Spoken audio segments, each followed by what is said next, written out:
sitting at his table, illuminated by a small bedside lamp. Robert Francis pored over a map, jotting down notes each time his eyes fell onto some point of interest. It was 10:30 p.m, and he reckoned that if he set off at 6 in the morning, he'd be able to avoid the early traffic and catch the first train to Milngavie, before cycling from there, making it to Aberfoyle village in a couple of hours. His plan was set, and he was filled with excitement at the thought of finally being on holiday. It had been 11 months since he'd so much as taken one day off from work. So the thought of spending 8 whole days cycling through the Scottish wilderness, with only his backpack and tent for company, was frankly exhilarating. He owned a number of bikes, but for this adventure, he'd take his favourite and most trusted one. With a custom paint job reading ROB or Rob in large white letters across a frame of black. This was a bike which had never failed him. No bumps, no bruises, not so much as a punctured tyre. In the morning, Robert woke filled with excitement, starting the day off with purpose. Negotiating the little traffic there was in the city with glee. Before he knew it, he was hopping off the train in Milngavie and making his way along quiet country roads towards Aberfoyle. Scottish summers are notoriously unpredictable, and it was colder than Robert expected, but he didn't care. As he made his way through the open countryside, passing the occasional car or rural household, a smile crept across his face. Cycling was his passion, and Robert was in his element. A couple of hours passed as the sparse yet rolling green hills soon gave way to a more imposing and altogether impressive setting. Slight hills soon became domineering mountains. Pockets of woodland soon gave way to thick and visually impenetrable forests, and wide open roads soon made way for their narrower and less trodden counterparts. It wasn't long before the welcome sight of the village of Aberfoyle came into view. Flanked on one side by a steep incline dotted with picturesque cottages, and on the other a wide open plain stretching out towards a mountain range in the distance. A childish excitement grew in the pit of Robert's stomach. Aberfoyle was the last evidence of humanity which he wished to see for the next 8 days, and on leaving it behind, he would truly be alone, able to relax in the serene beauty of the Scottish countryside. It was now on to Queen Elizabeth Park, one of Scotland's largest nature reserves, and into the true wilderness which it contained.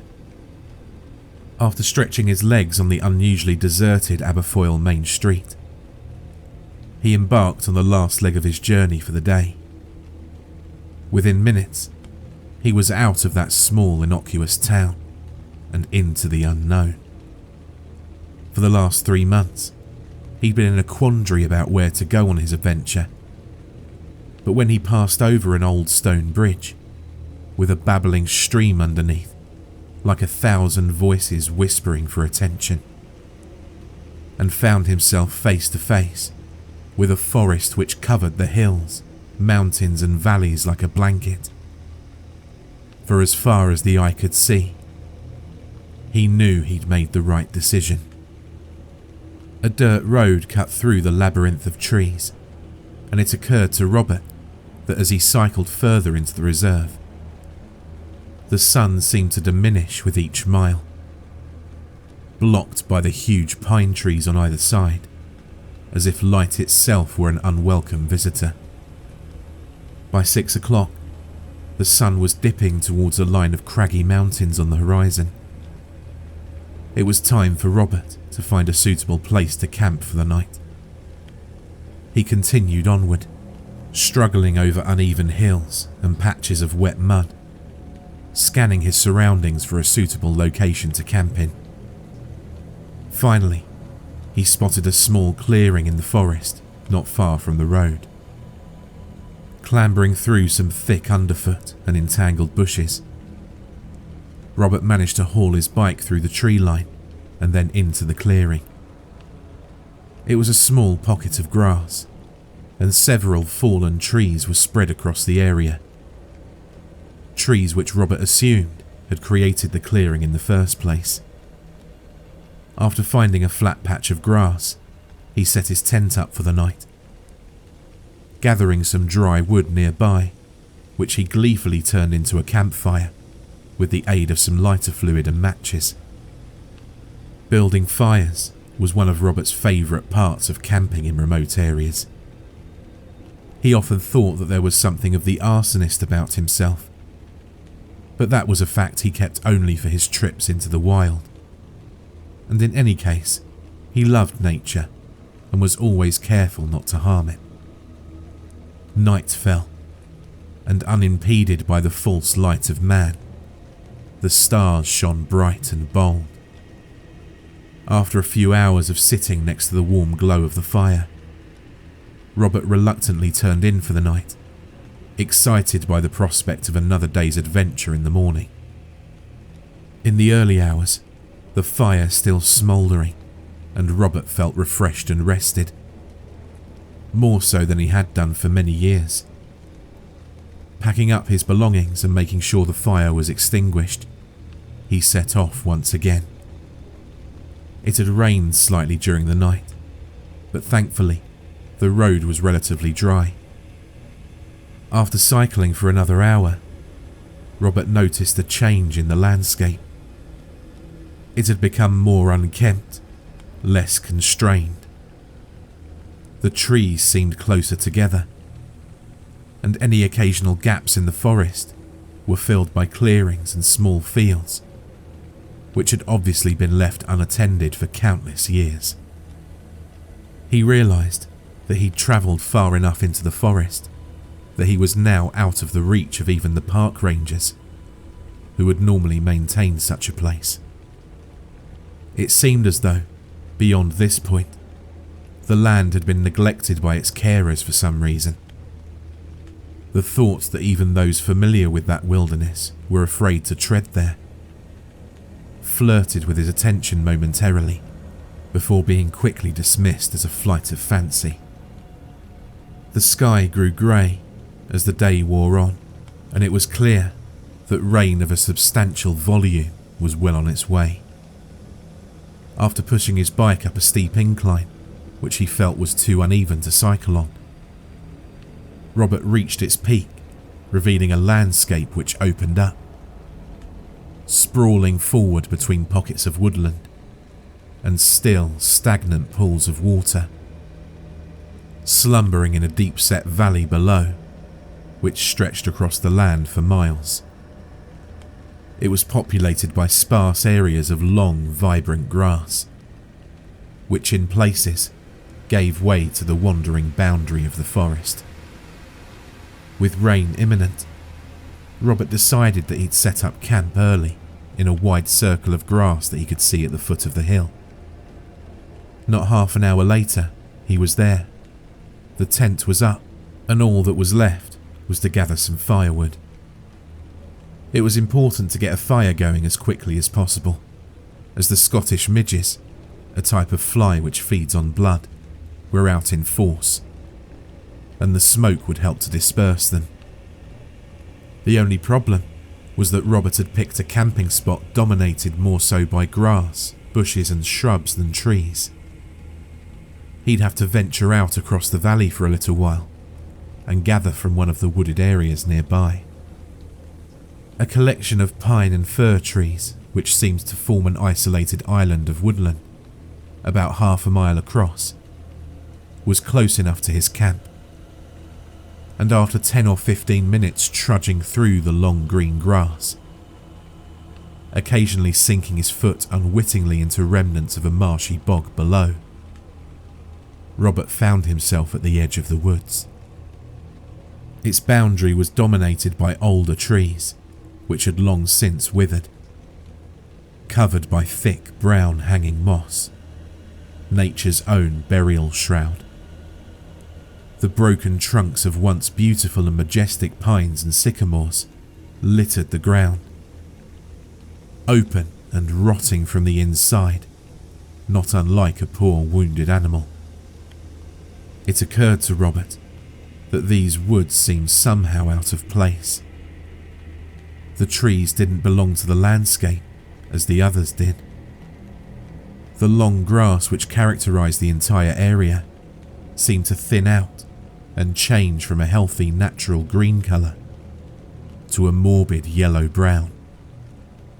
As this thought ruminated, accompanied by an increasing sense of explainable dread, Robert realised that he was looking at a large dead ring of grass which followed the tree line perfectly, encircling that pocket of woodland as if marking the limits of a tomb.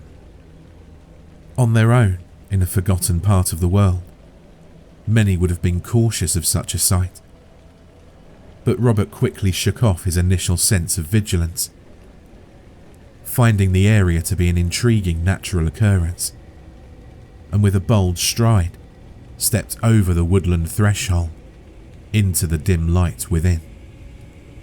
On the forest floor, he could see many relics of past trees lying on the ground, but the wood was soaked through, as if it had lay for countless years at the bottom of a river, and Robert rationalised that dead wood further into the area would be drier, as the canopy above grew increasingly thicker with each step, sheltering the below from the rain. Scanning the floor, Robert looked up and suddenly realised that he'd wandered quite far into the woodland interior. Indeed, while it was daylight outside, the woodland trees were now blotting the sun from the sky, and if he hadn't known better, he would have sworn it was dusk. At last, he found a collection of broken branches and logs which were dry. Robert knew this was as far as he should go, as it was becoming increasingly difficult to navigate through the trees, which seemed to be growing closer together, their branches often interlinked and touching, as if trying to keep those inside from escaping. What a silly thought, Robert smirked to himself. It had started to rain, and although he could hear the drops of water pelting off of the leaves above, his surroundings were perfectly dry. It made sense to make his way back and get a fire started as soon as possible, because once everything was wet, it would prove increasingly difficult to do so. He quickly gathered the last of the wood up into his arms, but just as he turned to leave and follow his own tracks on the pine-covered floor out of those unnerving woods, something caught his eye. Several feet away, obscured by a ring of trees particularly close to one another, appeared to be a strange arrangement of stones on the ground. Robert being Robert, he just had to investigate. After clawing his way through a net of branches, he found himself staring at what looked suspiciously like a grave. Hundreds of uneven grey stones the size of a fist, and some substantially bigger, had been piled on top of one another about 3 feet wide, 7 feet long, and a couple of feet off of the ground. It looked as though a mourner had marked the resting place of a body. A shudder crept up Robert's spine as he momentarily experienced a feeling of being watched. He soon abandoned this frightened state when he noticed that lying around the stones was a collection of randomly scattered belongings. Several empty beer cans lay strewn on the floor. A jumper covered in rotting leaves sat on the ground, while a sleeping bag, scraps of newspaper, and even some old food cans betrayed the grave for what it really was: someone's campsite. Robert breathed a sigh of relief and surmised from his surroundings that a few students had probably come here in the summer, got caught in the rain, moving into the woods to remain dry. The stones were probably just placed there out of boredom, or even as a prank to creep out any passerby in the future. University summers really were great, Robert thought, casting a fleeting eye back to memories of summer trips with his friends. One thing about the stone configuration, however, intrigued him. Sticking out between two plain grey rocks on the side of the pile was a stone which appeared to be markedly different from the others. Triangular in shape, it was wider than a human hand, smooth in places, and not dissimilar to black marble, tapering off to a dull point at one end. Before he really considered it with any degree of scrutiny, Robert dropped the firewood, bent over, and tugged at the stone. It felt polished and cold in his hands, but it seemed not to wish to leave its home, wedged as it was so tightly among the other rocks. Growing slightly exasperated, Robert wrapped both of his hands around the stone, and finally, with an exerted judder backwards, it was free. Staring at it intently, it looked suspiciously like an ancient axe head. Whether it was or not, Robert was not qualified to answer, but it certainly looked like a man-made object, and he could see chisel marks along its side. Perhaps the previous campers found it nearby, and then used the rock in their construction without knowing of its significance. Robert was excited by the prospect, and knew instantly that on his return home, he'd ask a friend of his, who'd studied archaeology at university, whether it was what he suspected. After examining the object for some time, Robert was reminded by the sound of rain above that he really should make his way back to his campsite. Pocketing the stone, he bent over to pick up the firewood, but as he did so, he heard a noise. It appeared as though one of the stones on the pile had slid off and landed on the ground. A creeping sense of unease slowly started to exert itself upon Robert's nerves. He quickly picked up the firewood, leaving the rest of the stones unmoved, and began to make his way back. With every step, something deep within himself was telling Robert that he was no longer alone. And in fact, he was being followed by someone in the woods. But with every glance backwards, he could see nothing. A few times he even fancied that he heard the sound of twigs and pines cracking underfoot. But again, no one was there. Breathing a sigh of relief, the tree line came back into view, and Robert was filled with delight, knowing that in a few moments he'd be back out in the open. But just before he reached the periphery of the woods, he heard a crack again. This time, it was definite. It was louder than before, more pronounced, and accompanied by the hairs on the back of his neck rising in unison. He was convinced that someone was standing just a few feet behind him, staring. Caught between the fear of knowing and the fear of not knowing, Robert finally turned around slowly. Yes, there it was. He saw it. Only for a moment, but he saw it.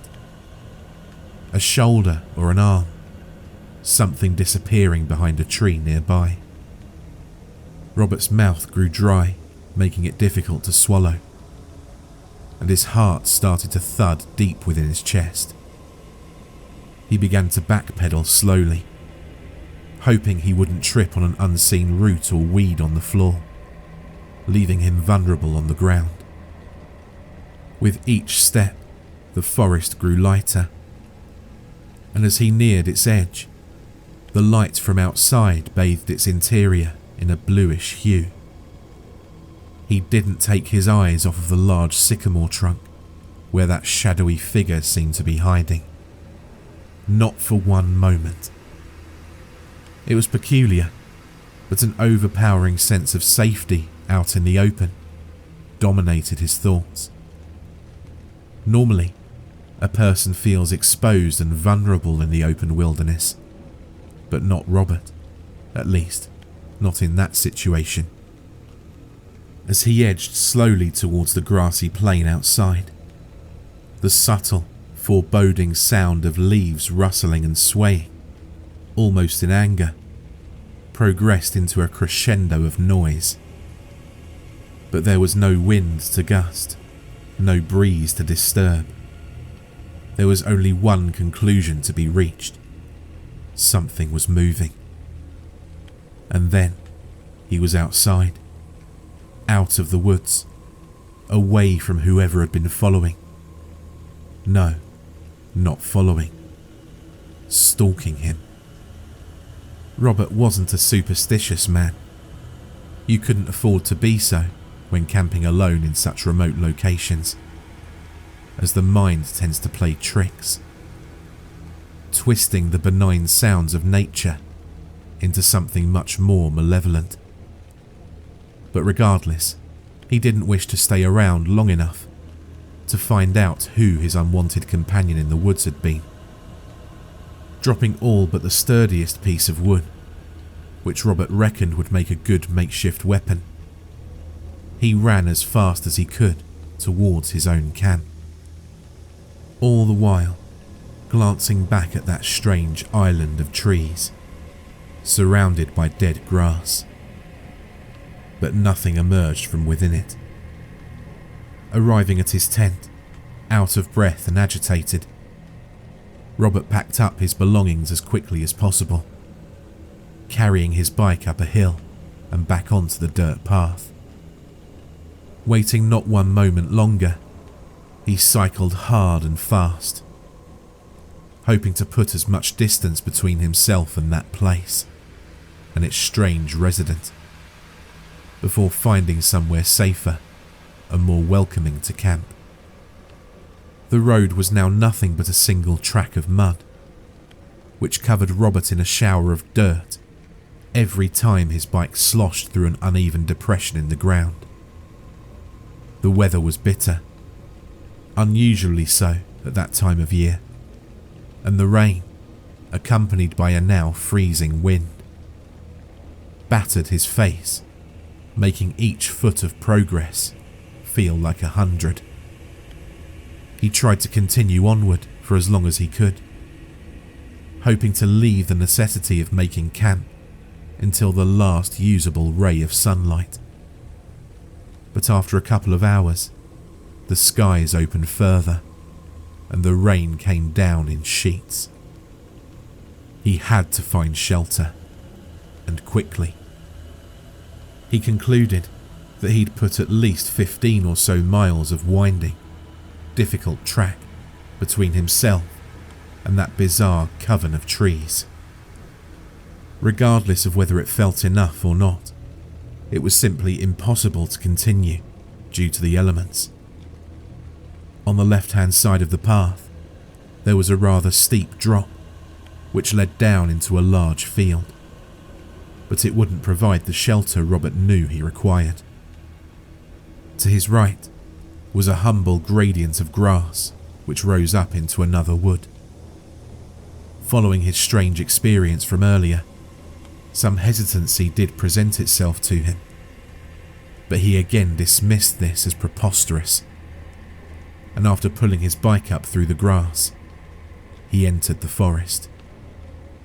The torrential rain filtered through the tree canopy, and it took a while before Robert could locate a suitable spot to camp. Finding a large bush under several tightly knitted fir trees, he pitched his tent there, as the area remained relatively protected from the horrible weather outside in the open. Using some dried roots, grass and twigs from the forest floor, he was able to start a small campfire, which allowed him to cook some food while raising his spirits. Night began to close in, and as the wind and rain diminished, the sound of sausages sizzling in a frying pan on the fire provided the first sense of well-being and comfort that he'd experienced since the morning. Thinking over his experience in those woods, he began to rationalise the events.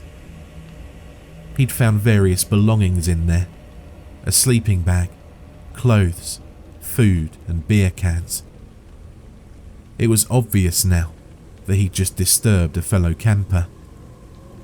Someone who no doubt became frightened seeing another human being wandering about their campsite in the middle of nowhere. That must have been it. The man, and he was quite sure that it was a man from the little he'd seen of him, probably hid behind that tree because he was simply scared or unnerved. Robert relaxed into a sigh of relief, but just as he did so, he slipped his hand into his jacket pocket. Touching its cold black surface, he'd completely forgotten about the unusual stone he'd picked up from that collection of oddly arranged rocks. Removing it from his jacket pocket and observing it in the low red light of the campfire, Robert was certain it had been shaped by human hands. It felt old, ancient even, but he'd wait to contact his archaeologist friend before getting his hopes up too much.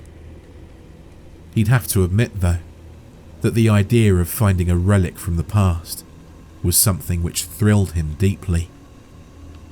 Since he was a child, he'd always been obsessed with hidden or undiscovered history, which perhaps explained his fascination with exploring the Scottish countryside, a land steeped in stories and myths of strange and forgotten peoples.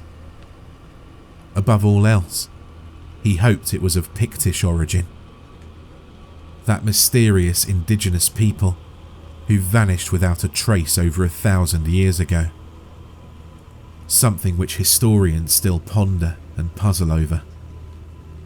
Of course, in all probability, it was a modern replica, but the romantic side of Robert's personality hoped it was so much more, and he enjoyed entertaining that hope. As he stared at the relic, something unusual began to filter into his awareness. Something different. Above the crackling sound of the fire, the now subtle wind, and the occasional rustle of a woodland animal nearby, came a noise. It was distant. How far, he couldn't tell, but it echoed out through the ridges and valleys nearby, scattering through the trees in the dark. It repeated again and again, with only a moment's pause between utterances, and it was an utterance of some description. An animal, perhaps. He couldn't identify it, despite his impressive knowledge of the local wildlife. The sound possessed strange characteristics of a creature unknown to him. In some ways, it was reminiscent of a bird of prey, in parts high-pitched and shrieking. But under this lay a painful, wretched noise, more akin to that of a fox crying in the night, looking for its young. That was it, exactly. It sounded like it was looking for something. For the next 3 hours, Robert lay awake, listening to the screeching noise ebb and flow, as whatever was producing it moved closer, then farther away. As he eventually drifted towards sleep, the thought occurred to him that the movement of the sound was not unlike that of a search party, yelling and shouting, looking for someone lost in the wilderness, following a distinct search pattern. In the cold light of day, the noise was gone, and while Robert had accepted that what had scared him yesterday was simply a timid camper cautious of a stranger nearby. He still couldn't shake a feeling of impending dread, deep in the pit of his stomach. The day passed quickly, and while Robert made some good progress, he didn't do so with the delight he'd previously shown. Something toxic lay in his mind, just outside of his awareness. Something that suffocated his spirits. That night again, he camped in a clearing, and yet again, that same horrible shriek screamed out across the wilderness, looking for something lost, something precious. Shrieked with one subtle difference from the night before. It was closer. Sleep didn't come easy once more, and he fancied that during the night he'd heard footsteps nearby. But he attributed those to the simple nocturnal wanderings of a lonely deer or stag. While the following day remained overcast and grey, the wind and rain were gone. Both a distant memory, but for the occasional accumulation of water on the dirt track. Robert moved onward, negotiating a network of paths, while realising that he'd strayed from his intended route at some juncture.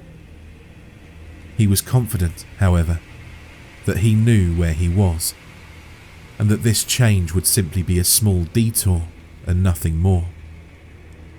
At times, he made great progress when the ground was even enough, stopping occasionally to take in a variety of deep-set valleys and rising peaks.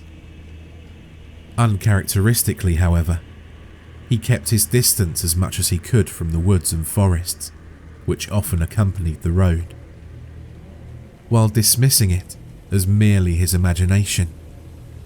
At times, he felt like there was something within them, peering out from the dark, watching. It was late afternoon, and he was beginning to feel tired, most probably due to a restless night, combined with the unrelenting pace he'd set himself throughout the day. In the back of his mind, he was still somehow running from something. The path he'd been on for the past couple of hours had been rather predictable for the most part, but now it curved sharply around a grassy hill, to reveal a change in the landscape which had been previously hidden from view. A long stretch of dirt and uneven track penetrated a thick forest of fir trees. What Robert found interesting about the path was it was unnaturally straight, and what he found oddly frightening about it was that it was so narrow, only a couple of feet across. Spreading your arms out, you could touch both sides of the forest. This provoked the deepest feelings of overexposure and claustrophobia. If he'd been a soldier in a war zone, he would have highlighted this long, narrow path as the perfect place for an ambush. Standing with his mountain bike only a few feet from the beginning of both forest and track, he felt uneasy about the current situation. It was clear that the path was the only way forward, and while it appeared as though it exited the forest a few miles onward, there was something inherently dubious about it. What? Robert couldn't tell, but he did feel that he didn't wish to travel it. Weighing up the pros and cons, he realised that both the way he came and the unknown land ahead provoked trepidation in him. For that reason, he dismissed the sense of dread as a figment of his overactive imagination, and with measured movement, slowly set off down the long, straight track, hoping to quickly pass in and out of the forest without incident. A black cloud hovered above, and as Robert negotiated the overly uneven path as quickly as he could, the feeling of foreboding which he'd so nonchalantly dismissed, began to ferment in his stomach, rising up through his body, forcing the hairs on his arms to stand on end. He kept his head down for the most part, occasionally glancing ahead at what he assumed was his exit in the distance. He just wanted to be through and out of that place as quickly as possible. Just over halfway down the path, an unnerving yet unwelcome familiarity overtook him. A sensation which had accompanied him for days, but now seemed to be sharper, grating more profoundly on his nerves, filled Robert's every thought. The feeling of being watched. Stopping for a moment to catch his breath, he tried as best he could to shake the unmovable sensation that he wasn't alone. The path stretched out ahead, and as is common among those who attempt to reach a goal or threshold, without thinking, he looked back to measure his own progress. He'd managed to cover a substantial amount of the track's length, and was quite confident that in a short space of time, he'd escape that narrow stretch of dirt. But, just as he turned to continue onward, something caught his eye farther down the path in front of him. He immediately wished that he hadn't taken this route, that he turned back and started homeward. It was there, unmistakable, unwavering, and utterly paralysing. Some distance away, in the direction he was heading, stood a figure. He couldn't entirely define or make out the discrete features of the person, because they were standing to the side of the path between a cluster of trees, covered in shadow. But this was certainly not his imagination. Someone was standing there, watching, and while Robert was a distance away, it felt to him as though the figure's presence was almost on top of him. Its stare, accompanied by an uncommonly potent sense of, well, malice, was the best way that he could describe it to himself. Then, it was gone, disappearing back into the forest. But the feeling of danger, of the need to flee, didn't diminish or decline, but grew in intensity. The sound of something moving between the trees rang out across the emptiness, increasing in volume as it neared. Robert panicked, turned, and cycled as quickly as he could in the direction he'd come from. So eager was he to escape that narrow passage flanked on all sides by the impenetrable forest, that he didn't see a deep hole in the ground. The front wheel of his bike crashed into the hole, sending Robert flying over his handlebars, scraping across the ground. Dazed for a moment, the shambling sound of broken branches and displaced leaves, which was nearly upon him, quickly brought his mind into focus. Blood dripped from a wound in his leg, and his arm was badly bruised from the impact, but all he cared about was escaping from that suffocating pathway, away from whoever seemed to be moving in the woods. Robert's beloved paint job across the etched letters ROB on the bike's frame had been scratched slightly in the crash, but that didn't concern him. 2 spokes on the bike's front tyre were broken, and that most certainly did. The last thing he needed right now was to be completely stranded there, so he'd have to ride carefully and hope that the wheel didn't buckle, lasting long enough to carry him home. Home. That was exactly where he intended to go, as quickly as possible, and there was no time like the present. The moving sound in the trees continued, and as Robert carefully, yet at pace, negotiated the broken ground, he hoped above all else that his trusted mountain bike would get him out of there. Despite his obvious advantage of speed, the sound seemed to be only moments behind, and as he came closer to the end of the forest path and out into the open, he heard a noise which chilled him to his very core. From within the forest spewed that same shrieking, tortured cry from the nights before, echoing out, piercing Robert's ears and scratching through his nerves like a shredder.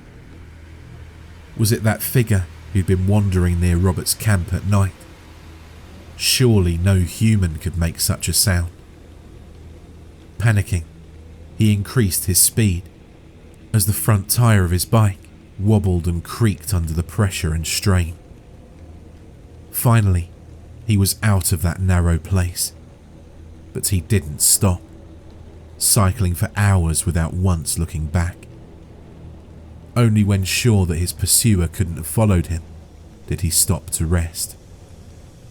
Night was once again drawing in, and now every sound, every smell, every part of what had always made the countryside fascinatingly inviting to him took on a new, ominous and menacing form.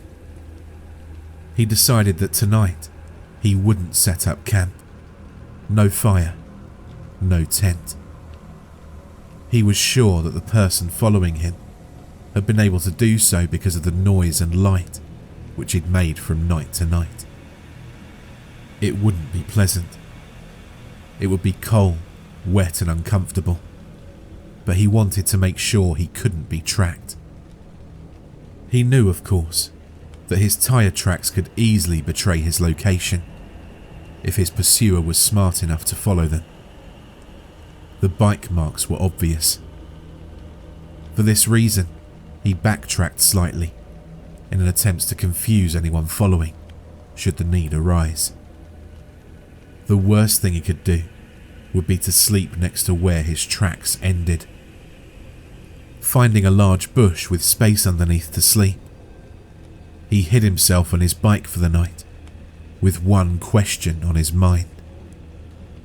If this stalker was able to keep up with his progress each day, he must have been using a bike or vehicle of some sort.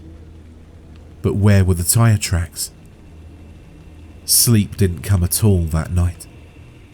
But around 3 a.m, that wailing, inhuman noise did. Moving around the area, searching. By now, Robert was beginning to suffer from lack of sleep and rest. But in spite of this, at the first sign of daylight, he quickly uncovered his bike from its hiding place and started on his way once again. Not one foul noise was heard that day, nor any evidence that his stalker was anywhere nearby. Rationality began to overtake his fear as night once again settled in. He covered much ground throughout the day, and he'd managed to take care as best he could of his bike's front wheel, which, bar the occasional creak and groan, was performing admirably. He concluded, after much soul-searching, that he'd allowed himself to get carried away by the isolation of his surroundings, and the admittedly unnerving person that he'd seen in the forest over the past few days. But surely it was preposterous to believe that he was really being followed. Perhaps the person he'd seen wasn't the same from that strange island of trees. It would make more sense that it was in fact just another camper. Maybe there were a few of them, and that explained the noises.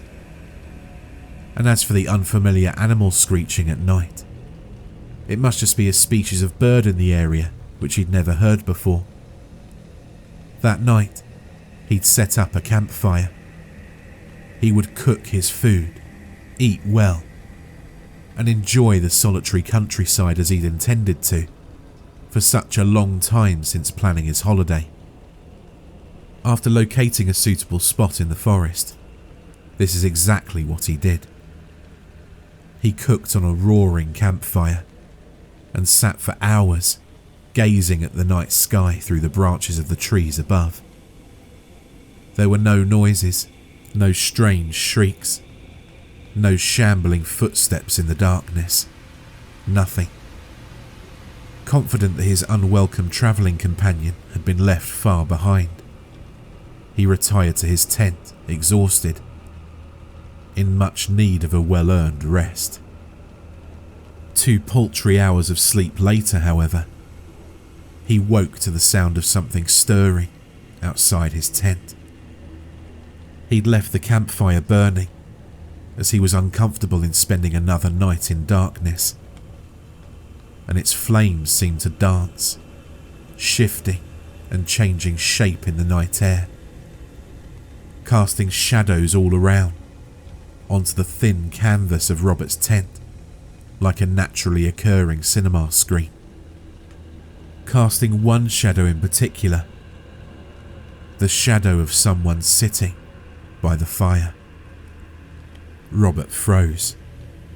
His mouth went dry, and his breathing became shallow and anxious. He couldn't believe he'd been so stupid to persuade himself that no one was following him. In lighting another fire, he'd led them directly to where he slept, and now they had the upper hand. God knew what they wanted. After a moment of utter terror, he realised that he needed to defend himself.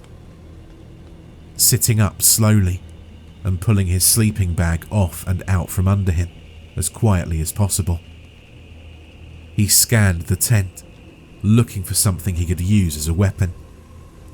But anything of any weight was in his backpack, and he'd stupidly left that outside the tent. He cursed himself for being so reckless, and could scarcely believe that he'd left his bag outside when he always kept it inside, away from the rain and wild animals. Exhaustion was the only explanation, but that didn't help his current circumstance at all. Then he remembered the old axe head, the black rock he'd found at the stranger's camp. Indeed, if it was a hand axe, as he suspected, he reckoned it could still deal a nasty, perhaps even fatal blow. Running his fingers along its once sharp ridges, he composed himself, never for a second taking his eyes from the shadow projected by the fire onto the tent wall. The door to the tent was luckily unzipped, but the 2 flaps from the outer fly sheet were draped over the entrance, obscuring his view. With one eye, he peeked through the slit between the 2 flaps of canvas, slowly. There it was. Someone sitting at the campfire. By his build, he was certain it was a man. The backlight of the campfire made it difficult to see any of his features, but the shoulders were broad, strong, and it was clear that this man had been in the wilderness for some time. As it appeared, he was wearing rags of cloth which hung loosely around him. His head was covered in long strands of black, wet hair, which had clumped together in places, presumably because it hadn't been washed for some time. Staring at the back of the man's head, he tried as best he could to subdue his fear. He thought he could conceivably sneak up behind him and knock him out with a blow to the back of the head with the black stone. But that could be murder. And he didn't even know if the man was violent. Perhaps he was a nomad, a gypsy, a traveller. Yes. Maybe it was best to wait. Maybe he'd just wander off into the woods, although that seemed unlikely. Just as he affirmed to himself that if the man made a move towards the tent, he'd rush out into the open and fight him head on. He noticed something. Something was very odd about the way the man was sitting. First of all, he was sitting still. So still that you'd be forgiven for mistaking him for a statue.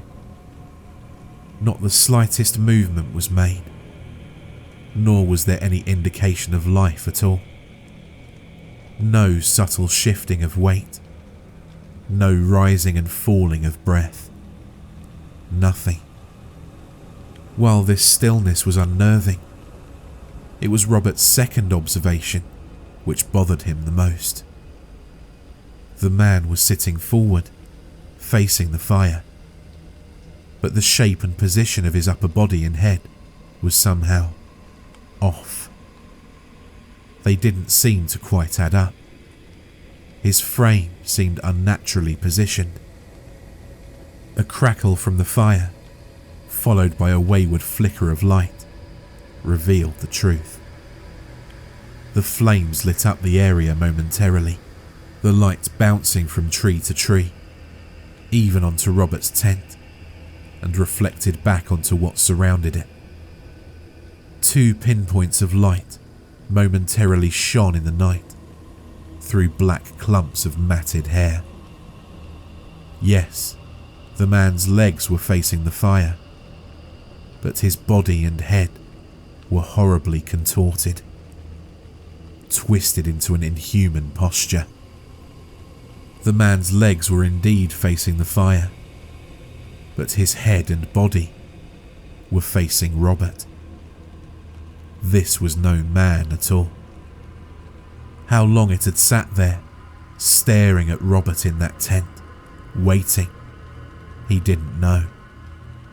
But a creak of movement from its neck was enough to send Robert out of that tent, into the woods. Consumed by a terror so profound, it could be likened to madness. He didn't know how long he'd been running, nor if he'd been screaming the whole time, but his feet were cut in several places, and the first rays of sunshine were peeking out through the still thick branches of the forest. In the distance, he could see the flame from his campfire still burning bright. And despite his terror at the knowledge of being stalked by something entirely inhuman, he had to get to his bike to stand any chance of escape. For a while, he hid behind trees, under bushes, his nerves absolutely shattered, refusing to go near that fire. His perceptions were broken, but Robert was a strong character, and after a time, a modicum of composure returned to him. Step by cautious step, he neared his own camp. There was no sight now of whatever had been sitting at that fire, staring at him.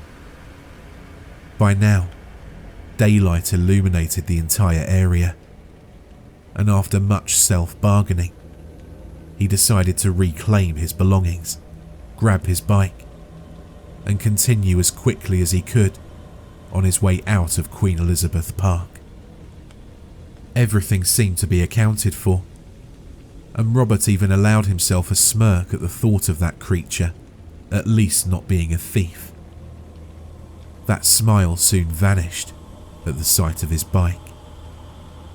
Unharmed, yes, but strands of some black, putrid liquid covered the seat and front wheel. This wasn't the time to be concerned with sludge on his bike. It was still working, and that was all that mattered. Had it been a week earlier, he would have been angry about the slightest scratch to his beloved mountain bike. But now, he just cared about it getting him home, or at least back to Aberfoyle village, to civilization.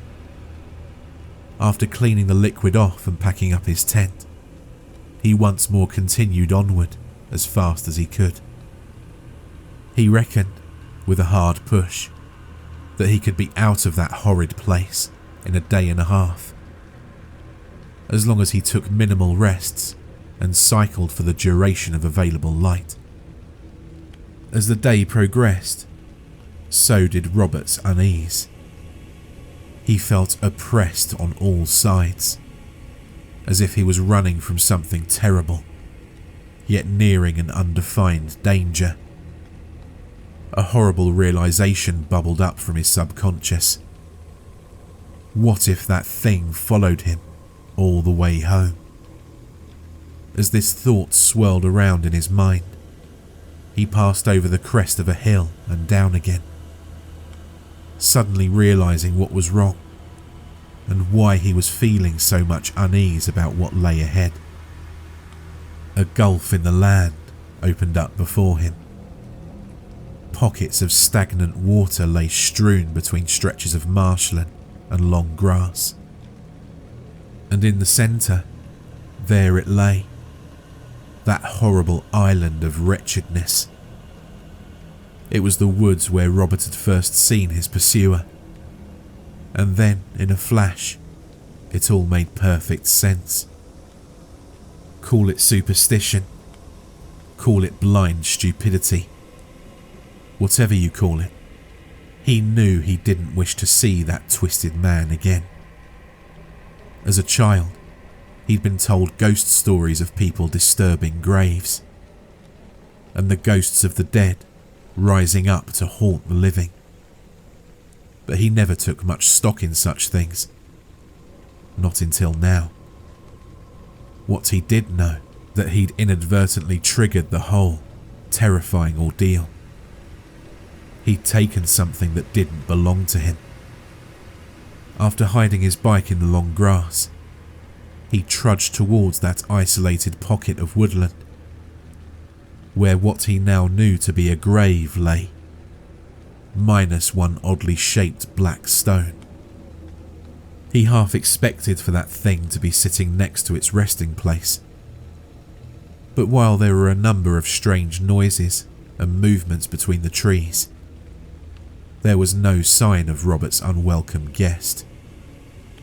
He assumed it was still out there, looking for him. Finally, he found the grave, that elongated pattern of stacked rocks and stones. After locating the gap where he'd torn the black stone from, he wedged it back in as hard as he could. A noise echoed from the other side of the woods, and he didn't wish to hang around to find out what it was. Running as fast as he could over roots, mud, leaves and fallen branches, he jumped out of that dark place into the open outdoors, filled with a sense of accomplishment and utter relief. It wasn't long before he was back on the dirt path, moving forward on his bike in search of more place to sleep for the night, then home on the next day. A weight had been lifted from his shoulders. He knew he'd unwittingly disturbed something unimaginable, unfathomable, but by returning that which he'd taken, he'd narrowly escaped what he assumed would have been a terrible fate. Death, or perhaps worse. There was no explanation of this feeling of elation and survival. He just knew deep down that he'd righted his wrong. That night, Robert lay in his tent. It was dark, as he'd decided against a campfire, just to be on the safe side. He was confident that he'd be left alone, however, and took great comfort in knowing that he was safe, while looking forward to the next day and the comfort of home. That was a funny thought. A man who had always adored the countryside, detesting the humdrum of daily city life, looking forward to a couch, a TV, a beer, and a warm bed. Robert closed his eyes with a smile on his face. The noise which he'd heard outside for so many nights suddenly screeched at a blood-curdling and overpowering volume. Without having to open his eyes, Robert knew. The sound didn't come from the woods. It came from inside the tent. Robert Francis was never seen or heard from again. Scotland is old. It has an ancient and hidden history of peoples and places long forgotten. But perhaps some trace remains, isolated and alone in the bitter wilderness. So should you ever wish to wander the hills, forests or lochs of this old country, bear one thing in mind. If you find a collection of stones, heaped together not unlike a grave, and they're surrounded by trinkets of modernity, a sleeping bag, food cans, or perhaps even an old bike with the name Rob etched into it, walk on. Do not look back. Do not touch anything, whether it's an unusual black stone or a simple piece of forest wood. Above all else, most certainly never take a souvenir. For those who lie in slumber nearby may just take one from you. For more terrifying creepypasta horror stories, check out the playlist or the video on screen.